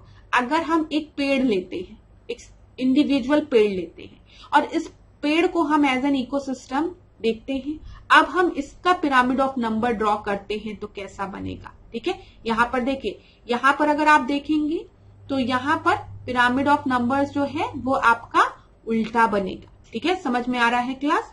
कैसे उल्टा बनेगा? एक पेड़ हम देख रहे हैं तो प्रोड्यूसर आपका एक है, ठीक है, इस प्रोड्यूसर पे छोटे छोटे स्क्वेरल्स हैं, मतलब वो छोटे छोटे आपके कीड़े मकोड़े, सब पहले समझ लो, ये स्क्वेरल्स कुछ भी समझ लो, वो हैं, ठीक है, उससे कम है। इनको खाने वाली जो पक्षी आ रही हैं वो उससे कम है, उससे ज्यादा है, सॉरी। तो यहाँ पर जो नंबर्स है वो आपका बढ़ रहा है। पेड़ एक है, जो प्रोड्यूसर्स है वो एक है, इसी वजह से नीचे की तरफ कम है। फिर यहाँ पे जो आपके जो ग्रीन इस हरे घास फूस खा रहे हैं, जो इस पेड़ पे पत्तियां खा रहे हैं, वो उससे थोड़ी ज्यादा है। फिर इन छोटे मोटे कीड़ों को खाने के लिए उससे बड़ा जो आपका कोई सांप वाप रहता है वो है, ठीक है। तो ये आपका क्या है? ये आपका पिरामिड ऑफ नंबर जो है वो आपका डाउनवर्ड पिरामिड है। तो जब भी हम पिरामिड ऑफ नंबर की बात करते हैं तो वो अपराइट भी हो सकता है, वो डाउनवर्ड पिरामिड भी हो सकता है। ये आपका गलत हो गया। जो पिरामिड ऑफ एनर्जी है ना क्लास, वो हमेशा अपराइट होती है, वो हमेशा सीधी होती है, क्योंकि यहाँ पे 10% एनर्जी लॉ लगता है। खाली जो 10% ऊर्जा है वो दूसरे लेवल में ट्रांसफर होती है, मतलब इसकी क्वांटिटी आपकी हमेशा घटती जाती है। इसी वजह से पिरामिड ऑफ एनर्जी ही एक ऐसा पिरामिड है जो कि हमेशा सीधा होता है।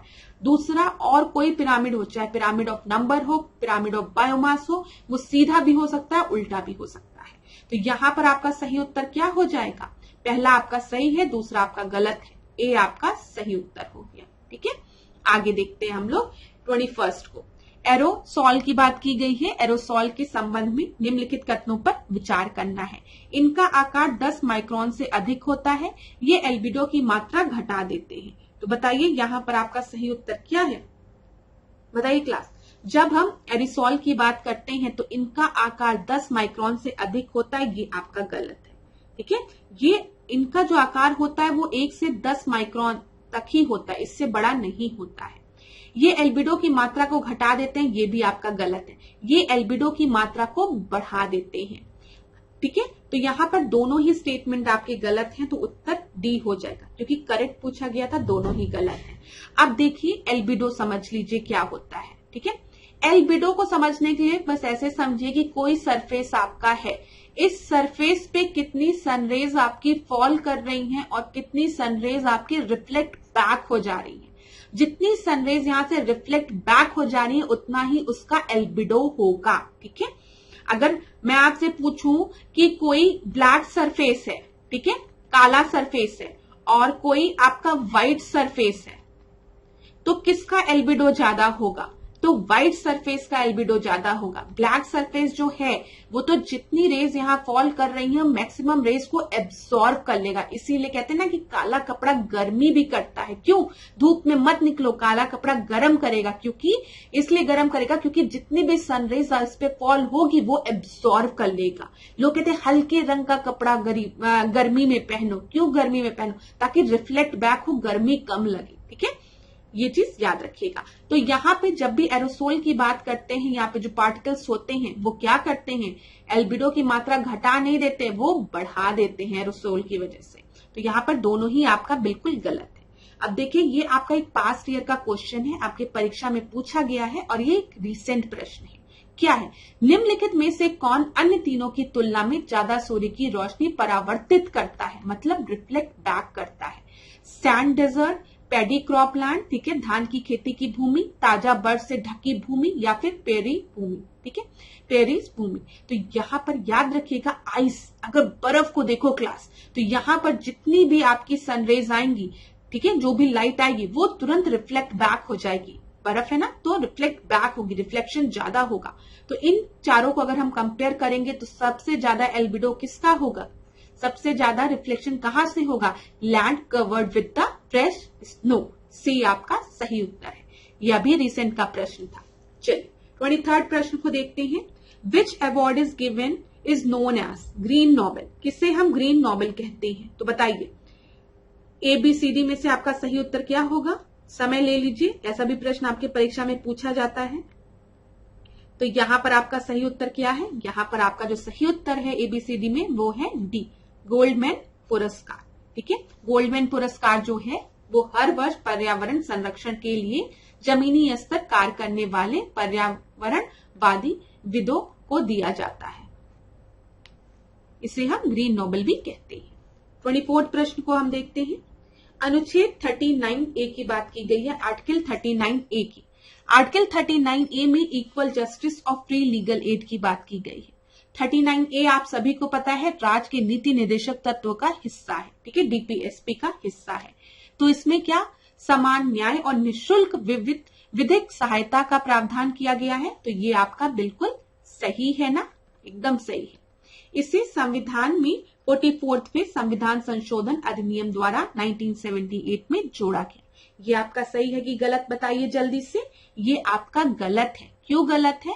हमने 39A DPSP को किसके थ्रू जोड़ा है? 42nd कॉन्स्टिट्यूशनल अमेंडमेंट एक्ट के थ्रू। ठीक है, यहाँ पर ये आपको याद रखना है। तो यहाँ पर आपका सही उत्तर क्या हो जाएगा?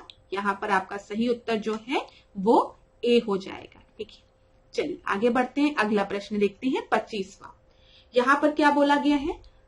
25 प्रश्न में आर्टिकल 48A की बात की गई है और यहां पर बोला गया है आर्टिकल 48A के अनुसार राज्य देश के पर्यावरण के संरक्षण तथा संवर्धन का और वन तथा वन जीवों की रक्षा करने की प्रयास करेगा।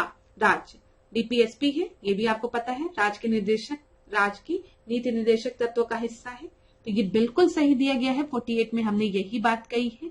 लेकिन यहां पर जो आपको क्लास दिया गया है कि इसे 44th कॉन्स्टिट्यूशनल अमेंडमेंट एक्ट के थ्रू जोड़ा गया, ये आपका गलत है।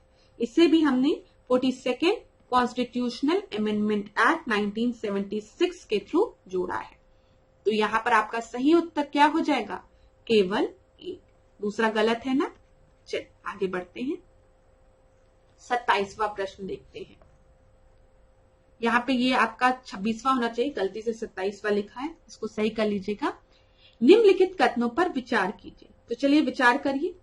लोहे पर जंग लगना संक्षारण के उदाहरण है, इससे लोहे का भार कम हो जाता है। जो जंग लगती है लोहे में वो कोरोजन कहते हैं, जंग लग गई, rusting of iron is an example of corrosion, ये बिल्कुल सही है। लेकिन जंग लगने की वजह से आयरन का वेट घटता नहीं है, बढ़ जाता है। तो दूसरा आपका गलत है। ठीक है, दूसरा आपका क्या है क्लास? गलत है। तो यहां पर आपका सही उत्तर क्या हो जाएगा?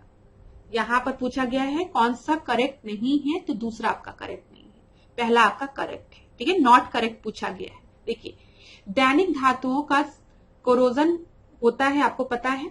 लोहे पर जंग लगना, चांदी के ऊपर काली परत व तांबे के ऊपर हरी परत चढ़ना संक्षारण के उदाहरण है। जंग लगने से लोहे का भार बढ़ जाता है। अगला हम देखेंगे 28वां प्रश्न। रेल पटरियां जोड़ने में किसके साथ अभिक्रिया के लिए लौह ऑक्साइड का प्रयोग किया जाता है? तो बताइए, iron oxide is used for reacting with which of the following to join the railway track? तो किसका यूज किया जाता है? एल्यूमिनियम का, जिंक का, कॉपर का या फिर टिन का? यहां पर A, B, C, D में से सही उत्तर कौन सा है? तो एल्यूमिनियम आपका सही उत्तर है। आगे बढ़ते हैं अगले प्रश्न पे। 29 को देखिए, यहां पर आपको क्या दिया गया है? यूनेप, संयुक्त राष्ट्र पर्यावरण कार्यक्रम, ठीक है, भारतीय वन प्राणी संस्थान, प्रकृति संरक्षण का अंतरराष्ट्रीय संघ IUCN, यूरोपियन इन्वायरमेंट एजेंसी। तो जल्दी से बता दीजिए, जब हम यूनेप की बात करते हैं तो क्या होगा?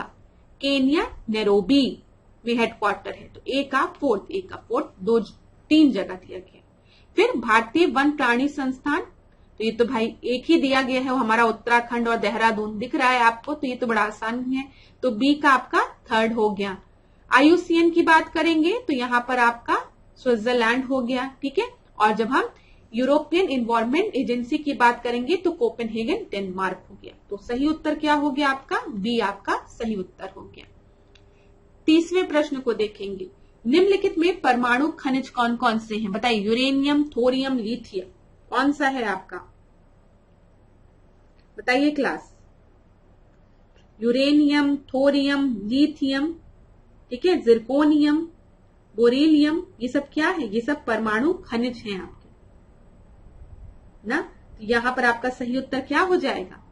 पूछा गया है 1, 2, 3, तीनों आपके सही है। व्याख्या देख लेते हैं यहां पर। ये तो मैंने आपको बता दिया कि यूरेनियम, थोरियम, बेरिलियम, जिर्कोनियम, ठीक है, एल्मेनाइट, फिर यहाँ पे लिथियम आदि के द्वारा प्राप्त ऊर्जा को परमाणु ऊर्जा हम कहते हैं।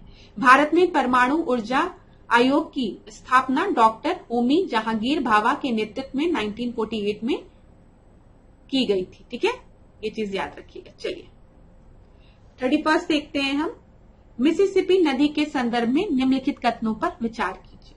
मिसिसिपी रिवर की बात की गई है, या दक्षिण अमेरिका की सबसे लंबी नदी है, या नदी मैक्सिको की खाड़ी में जाकर गिरती है। तो मुझे बताइए क्या सही है? मिसिसिपी रिवर जो है क्या वो साउथ अमेरिका में है? लगता है आपको? मैप देखा है आप लोग ने? नहीं, मिसिसिपी रिवर जो है वो नॉर्थ अमेरिका में है, उत्तरी अमेरिका की सबसे लंबी नदी है। तो ये आपका गलत हो गया। या नदी मैक्सिको की खाड़ी में गिरती है, हाँ, या नदी मैक्सिको की खाड़ी में गिरती है, ये सही है। तो सही उत्तर क्या होगा? बी आपका सही उत्तर होगा। यहाँ पर देख लीजिए, ये कौन सी रिवर आपको दिख रही है, ये मिसिसिपी रिवर दिख रही है। ठीक है, ये नॉर्थ अमेरिका का मैप अगर आप देखेंगे, इधर आपको यूएसए कनाडा वाला रीजन है। ठीक है, यहाँ पर देखिए गल्फ ऑफ मैक्सिको है, याद रखिएगा गल्फ ऑफ मैक्सिको है, और इसी में जाकर मिसिसिपी रिवर गिर रही है, ये चीज याद रखिएगा। मिजोरी किसकी ट्रिब्यूटरी है, याद रखिएगा मिसिसिपी रिवर की। ठीक है, रेड भी आपको इधर दिख रहा है ना, तो ये भी याद रखिएगा, ओहियो, रेड। ठीक है, फिर इसके बाद मिजोरी, ये सब। चलिए आगे बढ़ते हैं, 32 देखते हैं। निम्नलिखित कथनों पर विचार कीजिए। किलिमंजारो ऑस्ट्रेलिया महाद्वीप का सबसे ऊंचा पर्वत है या एक अपशिष्ट ज्वालामुखी पर्वत है। किलिमंजारो कहां पर है, ऑस्ट्रेलिया में है, बताओ हाँ कि ना। नहीं, किलिमंजारो ऑस्ट्रेलिया में नहीं है, किलिमंजारो जो है वो अफ्रीका में है, और ये डॉर्मेंट वॉल्केनिक माउंटेन है, ये आपका सही है। तो इसमें पूछा गया है कौन सा करेक्ट है, तो पहला गलत है, दूसरा सही है, उत्तर बी हो जाएगा। अगला हम देखते हैं 33 प्रश्न। अफ्रीका विश्व का तीसरा सबसे बड़ा महाद्वीप है। दूसरा स्टेटमेंट दिया गया, इस महाद्वीप से कर्क रेखा, मकर रेखा एवं विषुवत रेखा तीनों रेखाएं गुजरती हैं। तो आपका सही उत्तर यहाँ पर क्या होगा, अफ्रीका जो है वो क्या थर्ड लार्जेस्ट कॉन्टिनेंट है, नहीं। एशिया के बाद विश्व का सबसे बड़ा महाद्वीप कौन सा है, वो है अफ्रीका, तो ये आपका गलत हो गया। अफ्रीका से tropic of Cancer, tropic of Capricorn, equator तीनों पास होते हैं, हाँ ये बिल्कुल सही है। ठीक है, तो यहाँ पर आपका सही उत्तर क्या होगा, केवल 2। अब एक बार अफ्रीका के मैप को देख लेते हैं। ये देखिए क्लास, अफ्रीका का मैप है। ऊपर आपको क्या दिख रहा है, ऊपर आपको ट्रॉपिक ऑफ कैंसर दिख रहा है।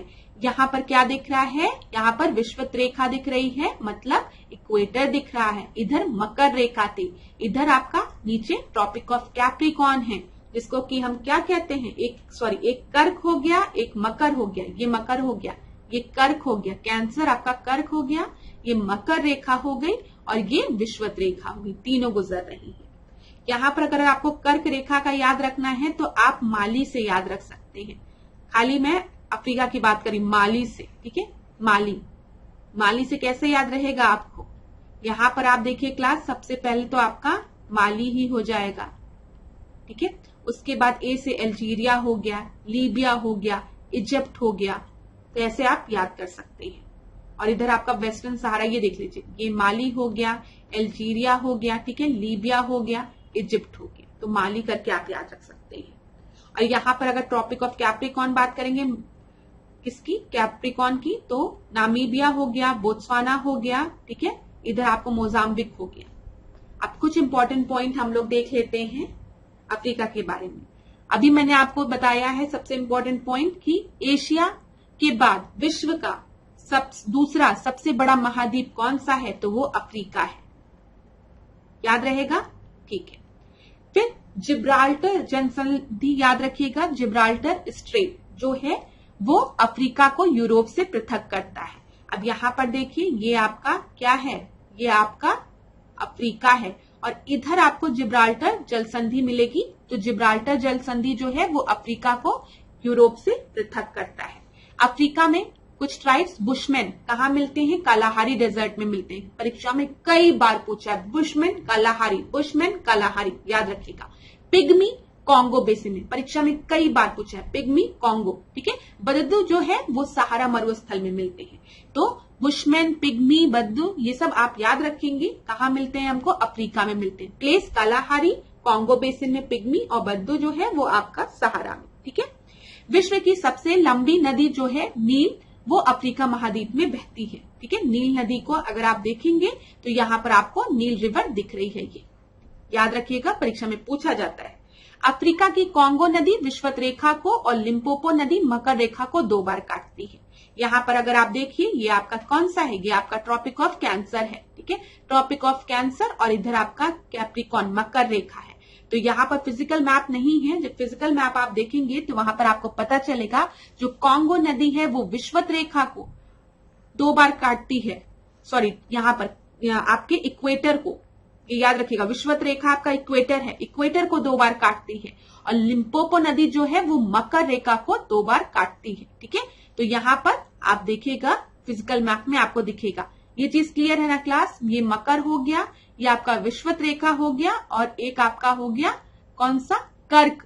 ये कर्क, कैंसर, कर्क, ये मकर हो गया और ये विषुवत रेखा हो गया। ठीक है, जब यहां पर आप देखेंगे यहां पर तो आपको मिलेगा लिम्पोपो और इधर आपको कॉन्गो मिलेगा। यहाँ पे कॉन्गो अगर आप देखिए इधर ही आपको कॉन्गो रिवर मिलेगा विषुवत रेखा के पास, और लिम्पोपो इधर की तरफ आपको मिलेगा। ये 2 बार काटती हैं दोनों, याद रखिएगा, वेरी इंपॉर्टेंट, वेरी इंपॉर्टेंट। फिर अफ्रीका का जोहान्सबर्ग नगर जो है वो विश्व के स्वर्ण उत्पादक नगरों में से एक है। अफ्रीका का ट्रांसवाल क्षेत्र में जेब्रा और जिराफ जानवर के लिए विख्यात है ये। ठीक है, अफ्रीका के उष्ण घास मैदान सवाना और शीतोष्ण घास के मैदान वेल्ड कहलाते हैं। याद रखिएगा, सवाना और वेल्ड अफ्रीका में परीक्षा में पूछा जाता है। अफ्रीका में एक पठार आपको मिलता है, उस पठार का नाम है अबिसीनिया पठार। ये भी याद रखिएगा, कभी परीक्षा में पूछे कि अबिसीनिया पठार कहां पर है, तो ये दक्षिण अफ्रीका में स्थित एक पठार है। ठीक है, फिर यहाँ पे जोहान्सबर्ग जो है वो स्वर्ण नगरी कहलाता है। किम्बर्ले की अगर हम बात करेंगे, अभी हमने किम्बर्ले की बात की थी, तो किम्बर्ले में आपको हीरा मिलता है, हीरो के लिए प्रसिद्ध है। जोहान्सबर्ग स्वर्ण के लिए, गोल्ड के लिए फेमस है। अफ्रीका में सबसे ज्यादा चाय का उत्पादन कहां पर होता है? कीनिया में होता है। जैतून तेल का उत्पादन सबसे ज्यादा कहां होता है? ट्यूनीशिया में होता है। ठीक है, और यहां पर यह भी इंपॉर्टेंट पॉइंट है, याद रखिएगा, स्टेनली जलप्रपात की बात करेंगे, वाटरफॉल की बात करेंगे, ये तो कॉन्गो रिवर पर है। ठीक है, अभी हमने क्या बताया था कॉन्गो रिवर के बारे में? एक इंपॉर्टेंट फैक्ट कि कॉन्गो रिवर जो है वो किसको? विषुवत रेखा को, इक्वेटर को 2 बार काटती है। ठीक है, और लिम्पोपो जो है वो मकर को 2 बार काटती है, ट्रॉपिक ऑफ कैप्रिकॉर्न को। ठीक है, चलिए, विक्टोरिया जलप्रपात जो है वो जाम्बेजी नदी पर है। परीक्षा में कभी पूछे कि विक्टोरिया वाटरफॉल किस पर है, तो वो जाम्बेजी नदी पर है। नील नदी का उद्गम स्थल अगर आपसे पूछेगा तो आप बताएंगे विक्टोरिया वाटरफॉल। ठीक है, विक्टोरिया झील, सॉरी, विक्टोरिया लेक जो है वो नील नदी का उद्गम स्थल है, ये भी याद रखिएगा। और इसी पर आपका आसवान बांध भी है। तो इसको मैं क्लियर कर देती हूं ताकि आप लोग अगर चाहें तो स्क्रीनशॉट ले लीजिए, क्लास इंपॉर्टेंट है ये चीज आपको पता होना चाहिए। आगे बढ़ते हैं हम लोग, स्क्रीनशॉट ले लीजिए, एक बार रिवाइज कर लीजिएगा, अफ्रीका का वाला टॉपिक आपका कवर हो जाएगा थोड़ा बहुत। 34 देखते हैं, कोरोलिस फोर्स की बात की गई है। कोरोलिस बल उत्तरी गोलार्ध में पवन की दिशा को अपनी मूल दिशा से बाईं ओर विक्षेपित करता है। विषुवत रेखा पर इसका प्रभाव अधिकतम होता है। तो कौन सा आपका करेक्ट है? देखिए, जब भी हम कोरोलिस फोर्स की बात करते हैं क्लास, तो कोरोलिस फोर्स जो है ना वो नॉर्थ, उसमें ये नॉर्थ, इसमें सी आपका ग्लोब है, ये नॉर्थ और साउथ में डिवाइड है, तो याद रखिएगा। तो कोरोलिस बल उत्तरी गोलार्ध में पवन दिशा को अपनी मूल दिशा से दाहिनी ओर, ठीक है, राइट में करता है, ना कि लेफ्ट में। ये चीज आपका गलत है। और साउथ में अगर हम देखेंगे तो साउथ में वो लेफ्ट की तरफ मोड़ देता है कोरोलिस फोर्स। ये विषुवत रेखा पर आपका मैक्सिमम होता है, ये आपका गलत है। ये आपका पोल्स में अधिकतम होता है, विषुवत रेखा पे, इक्वेटर पे तो ये अनुपस्थित होता है। तो दोनों ही आपका बिल्कुल गलत है। तो इस वजह से सही उत्तर क्या होगा? डी हो जाएगा। ठीक है, सही पूछा गया था। अगला देखते हैं 35वां प्रश्न। After cutting cucumber if salt is added then what comes out due to? Water comes out due to. तो बताइए, जब आप खीरा काटते हो उसमें नमक डालते हो तो पानी निकलता है ना उसमें से, किस वजह से? सक्रिय परिवहन की वजह से, निष्क्रिय परिवहन की वजह से, परासरण की वजह से, या फिर प्रसार की वजह से? तो इसको हम क्या कहते हैं? ओस्मोसिस प्रोसेस की वजह से क्या होता है? पानी निकलता है। ठीक है, तो यहां पर सी आपका सही उत्तर है। किशमिश को पानी में डाल दो, अंगूर को पानी में डाल दो, फूल जाते हैं सब, पानी भर जाता है अंदर, ऐसा लगता है। किस वजह से? ऑस्मोसिस की वजह से। ठीक है, तो सी आपका सही उत्तर है। अब हम लोग कुछ करंट अफेयर के क्वेश्चंस को देखते हैं। हाल ही में भारतीय सेना ने किस क्षेत्र में पर्वत पहाड़ सैन्य अभ्यास किया? कहाँ किया? लद्दाख में, उत्तराखंड में, जम्मू कश्मीर में, हिमाचल प्रदेश। तो ए, बी, सी, डी में से सही उत्तर क्या है? ए आपका सही उत्तर है, लद्दाख में। 7 देखते हैं। 7 अगस्त 2024 को किस राज्य ने देश के पहले चावल एटीएम का परीक्षण किया? तो किसने किया बताइए? पंजाब ने, पश्चिम बंगाल ने, तेलंगाना ने या फिर उड़ीसा में? ABCD में से सही उत्तर क्या है? तो उड़ीसा ने किया। ठीक है, याद रखिएगा, चावल एटीएम का परीक्षण। फिर देखते हैं 16 से 18 अगस्त 2024 के मध्य अंतर्राष्ट्रीय फिल्म महोत्सव का 10वां संस्करण कहां आयोजित किया गया? तो बताइए कहां आयोजित किया गया?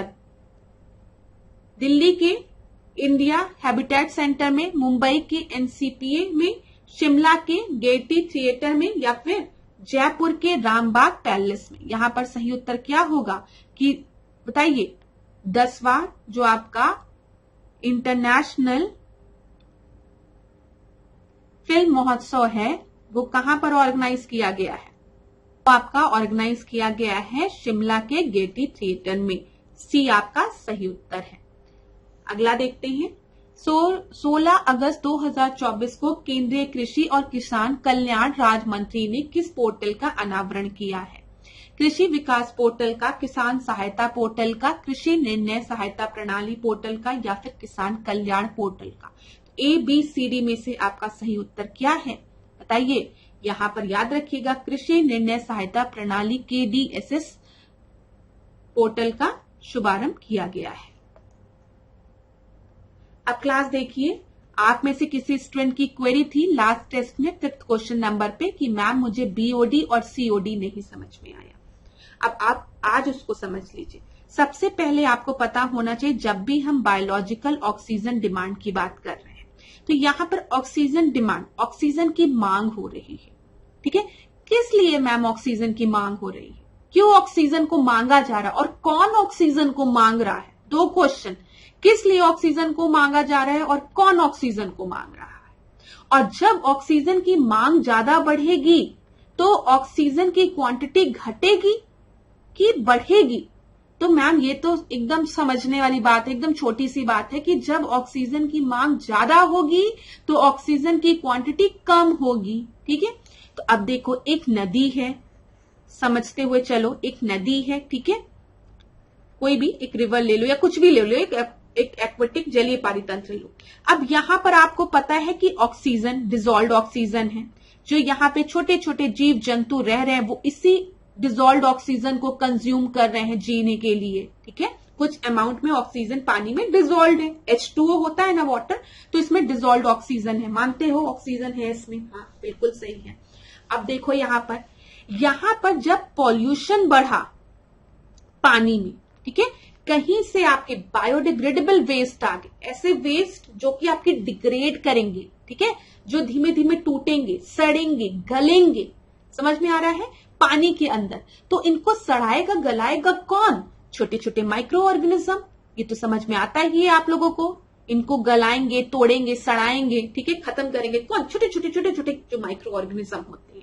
और ये माइक्रो ऑर्गेनिज्म जब इन पॉल्यूशंस को डिके करेंगे, गलाएंगे, सड़ाएंगे, मिटाएंगे, तो इनको ऑक्सीजन की जरूरत होगी। ठीक है, और जितना ज्यादा पानी में वेस्ट होगा उतना ही ज्यादा माइक्रो ऑर्गेनिज्म होंगे उसमें, ठीक है, और उतना ही ज्यादा डिकम्पोजिशन होगा और उतना ही ज्यादा ऑक्सीजन की डिमांड होगी और उतना ही ऑक्सीजन धीमे धीमे पानी में खत्म होता जाएगा।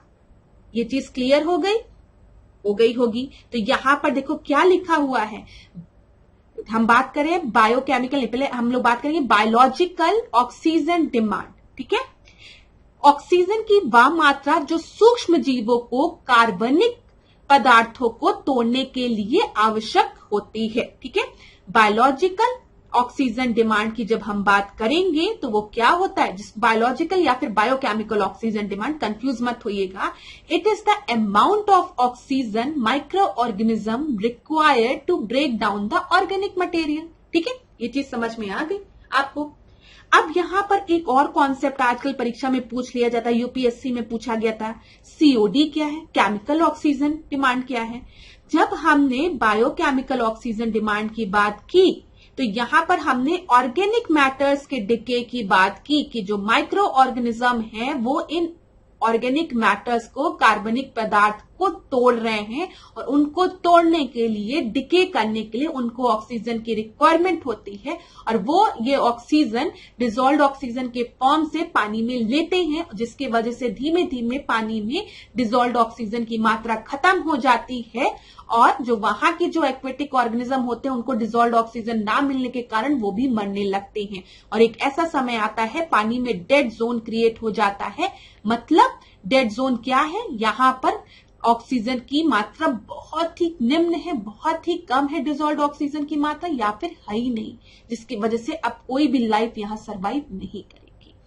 केमिकल ऑक्सीजन डिमांड में ऑक्सीडेशन की बात की जाती है, ऑक्सीकरण की बात की जाती है। केमिकल प्रोसेस है ना, तो केमिस्ट्री में हम लोग ऑक्सीडेशन रिडक्शन पढ़ते थे, तो यहां पर ऑक्सीडेशन की वजह से जो ऑर्गेनिक पदार्थ हैं, जो कार्बनिक पदार्थ है, ऑर्गेनिक मटेरियल्स हैं, वो टूट रहे हैं आपके ऑक्सीडेशन की वजह से भी। ठीक है, तब हम यहां पे केमिकल का यूज करते हैं, बस इतना याद रखिएगा। केमिस्ट्री में ऑक्सीडेशन रिडक्शन पढ़ते थे ना कि केमिकल प्रोसेस था ये, तो इसी वजह से हम इसके लिए यूज करते हैं केमिकल ऑक्सीजन डिमांड। ठीक है, ये चीज समझ में आ गया। जब डिकम्पोजिशन की बात करेंगे तो बायोकेमिकल ऑक्सीजन डिमांड की बात करेंगे या फिर बायोलॉजिकल ऑक्सीजन डिमांड की बात करेंगे। जब ऑक्सीडेशन के माध्यम से हम कह रहे हैं पदार्थ टूट रहे हैं, तो यहां पर हम केमिकल ऑक्सीजन डिमांड की बात करेंगे। बस इतना सा कॉन्सेप्ट है, समझ में आ गया होगा क्लास। ठीक है, अभी भी नहीं आया होगा तो बताइएगा। आज की क्लास में अगर किसी भी टॉपिक में आपको दिक्कत हो रही है या कुछ भी दिक्कत हो रही है तो उसको आप लोग कमेंट बॉक्स में पूछ सकते हैं। लास्ट क्लास में जो भी कोई भी अगर एरर था तो उसको हम लोग तुरंत उसको क्या करते हैं, हटा देते हैं स्लाइड में से। ठीक है, तो कोई भी डाउट होता है आपको तो आप लोग मुझे कमेंट बॉक्स में जरूर बताया करिए। फिर हम लोग अगर आपको उसके बाद भी परेशानी रहेगी तो आने वाली क्लासेस में उसको हम लोग क्या करेंगे, कवर कर लेंगे। तो thank you so much class. आज के सेशन को यहीं पे एंड करूंगी। आशा करती हूं आप लोग खूब पढ़ रहे होंगे और ये क्लासेस आपके लिए हेल्पफुल होगी। कोई भी डाउट होता है, कोई भी परेशानी होती है, कमेंट बॉक्स में बेझिझक होकर पूछा करिए आप लोग, कोई दिक्कत नहीं। किसी भी स्पेसिफिक सब्जेक्ट में दिक्कत होती है तो वो भी पूछा करिए आप लोग, उसमें भी कोई दिक्कत नहीं है। लास्ट में जाते जाते फिर वही बात कहूंगी कि पूरे तैयारी में सबसे इंपॉर्टेंट रोल किसको प्ले करना है, वो आप खुद हैं। ठीक है, तो आपको खुद मेहनत करनी है, पढ़ना है, पास्ट ईयर्स के क्वेश्चन लगाने हैं, मॉक टेस्ट लगाना है, बार बार चीजों को रिवाइज करना है, करंट अफेयर से अपडेट करना है। ठीक है, और फिर परीक्षा में बैठकर खूब अच्छा पेपर करके आना है और फिर मेंस में अपीयर होना है। इसी आशा के साथ कि आप लोग खूब पढ़ रहे हैं। ठीक है, मैं आज की क्लास को एंड करूंगी। कोई भी डाउट होगा कमेंट बॉक्स में आप लोग पूछिएगा। धन्यवाद क्लास। इसी तरीके से मेरे साथ ऐश्वर्या सिंह के साथ डिकोड एग्जाम के साथ बने रहिए। आपका दिन मंगलमय हो, खूब पढ़िए, खूब आगे बढ़िए।